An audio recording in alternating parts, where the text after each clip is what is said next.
Kumusta? Alam ko, hindi ka naman talaga totoong masaya. Dahil sa hinaba-haba ng araw, akala mo masaya ka at nagagawa mo yung mga bagay na gusto mo. Kapag nakikita mo at nakakasama mo yung mga taong gusto mo makasama, kaibigan, pamilya. Pero pagkatapos na mahabang araw, marirealize mo na lang sa sarili mo na eto ka, mag-isa.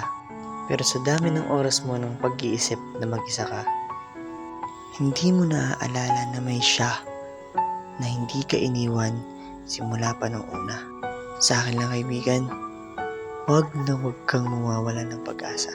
Dahil pagkalipas ng bagyo at unos, lagi mong tatandaan na palaging may biyayang bumubuhos. Kaya huwag kang mawawala ng pag-asa kaibigan. Dahil kahit gaano kahirap yung pinagdadaanan mo ngayon, may Panginoon tayo na handang tumulong sa'yo kahit sobrang komplikado pa ng sitwasyon.